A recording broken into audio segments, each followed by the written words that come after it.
अंग्रेजी में फेल फिर भी मैट्रिक पास। बिहार का युवा और इंग्लिश समस्या कहाँ है? देखिए, बिहार में इंग्लिश सीखने के लिए रिसोर्सेज कम है। हाँ, और स्कूल्स में सिर्फ रोट लर्निंग होती है, फ्लुएंसी नहीं। बिल्कुल, और स्टूडेंट्स को प्रैक्टिस का मौका नहीं मिलता। तो सोल्यूशन क्या है, कैसे सुधारें? प्रैक्टिस एनवायरनमेंट्स बनाएं और फियर ऑफ मिस्टेक्स को दूर करें। नमस्कार दोस्तों, स्वागत है हमारे आज के खास पॉडकास्ट में।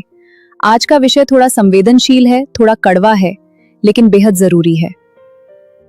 क्योंकि आज हम बात करने वाले हैं उस भाषा की जिसे लेकर बिहार के लाखों युवाओं के मन में एक सवाल है।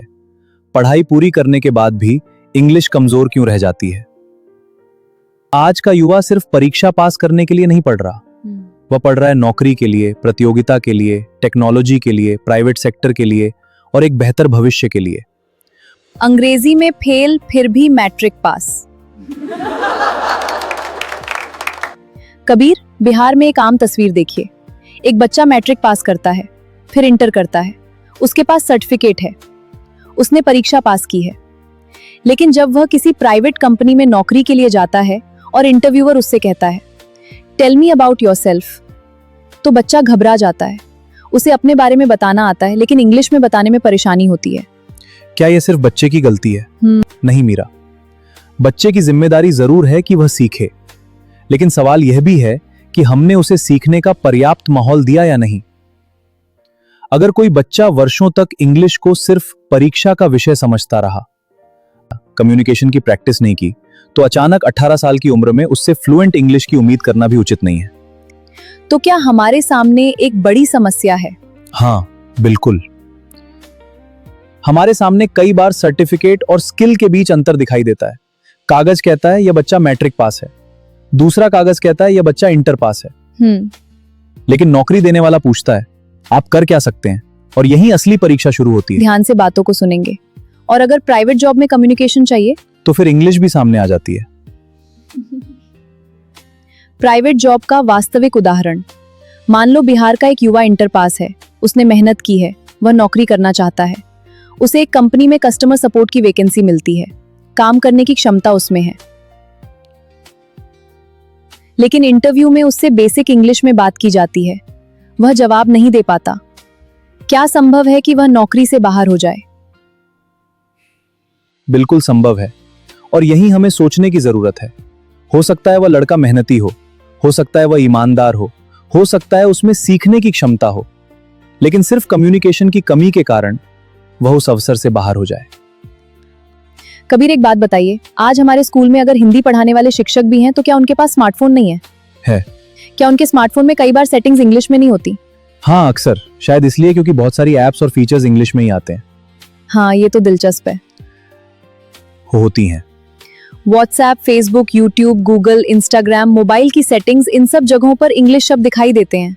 बिल्कुल। तो फिर सवाल यह है, जब हमारी रोजमर्रा की टेक्नोलॉजी धीरे धीरे इंग्लिश शब्दों से भर रही है, तो क्या हमारे बच्चों को प्रैक्टिकल इंग्लिश से दूर रखना सही है? बिल्कुल नहीं मीरा। हाँ, मुझे भी यही लगता है। यही तो सवाल है, और यह सवाल सिर्फ बच्चे से नहीं है, यह स्कूल, परिवार, समाज और शिक्षा व्यवस्था सबसे है। कभी कभी लगता है कि हम बच्चे से कहते हैं बेटा इंग्लिश सीखो, लेकिन फिर इंग्लिश सीखने के लिए उसे ऐसा माहौल नहीं देते जिसमें वह इंग्लिश बोल सके। हाँ, हम कहते हैं इंटरव्यू में इंग्लिश में जवाब देना, लेकिन स्कूल में बच्चे को वर्षों तक यह अभ्यास नहीं करवाते कि introduce yourself, tell me about your family, what are your strengths, what is your goal, why do you want this job. यानी परीक्षा में बच्चे से ग्रामर पूछना आसान है, लेकिन जिंदगी में इंग्लिश में बातचीत करना सिखाना कठिन है। और शायद हमारी सबसे बड़ी विडंबना यही है। देखो मीरा, दुनिया बहुत तेजी से बदल रही है। एआई आ चुका है। हाँ, सब डिजिटल हो गया है। ऑनलाइन जॉब्स हैं, फ्रीलांसिंग है, मल्टीनेशनल कंपनीज हैं, डिजिटल मार्केटिंग है, कस्टमर सपोर्ट है, टूरिज्म है, ईटी सेक्टर है। वाह, इतने सारे अवसर। और दुनिया के अलग अलग हिस्सों में बैठे लोग एक दूसरे के साथ काम कर रहे हैं। ऐसे में इंग्लिश सिर्फ किताब का चैप्टर नहीं रह गई है, यह कई क्षेत्रों में काम करने की भाषा बन चुकी है। लेकिन एक बात स्पष्ट होनी चाहिए, अगर किसी बच्चे की इंग्लिश कमजोर है, तो क्या वह कमजोर बच्चा है? बिल्कुल नहीं। इंग्लिश कमजोर होना और व्यक्ति का कमजोर होना दो अलग बातें हैं।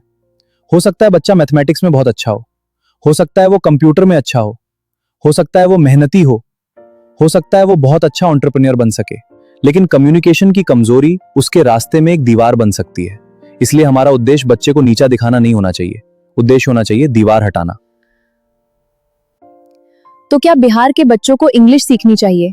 बिल्कुल, लेकिन मैं यह नहीं कहूंगा कि इंग्लिश बोलो तभी तुम सफल हो। मैं कहूंगा अपने क्षेत्र की स्किल सीखो और इंग्लिश को अपनी अतिरिक्त ताकत बनाओ। अगर कोई इलेक्ट्रिशियन है तो उसे इलेक्ट्रिशियन का काम आना चाहिए, अगर कोई कंप्यूटर ऑपरेटर है तो कंप्यूटर आना चाहिए, अगर कोई सेल्स पर्सन है तो सेल्स आना चाहिए, लेकिन बेसिक इंग्लिश कम्युनिकेशन भी आती हो तो उसके अवसर बढ़ सकते हैं। बिल्कुल, कम्युनिकेशन स्किल्स बहुत जरूरी हैं। हाँ, यही बात है। तो समस्या सिर्फ इतनी नहीं है कि बिहार के बच्चों को इंग्लिश नहीं आती।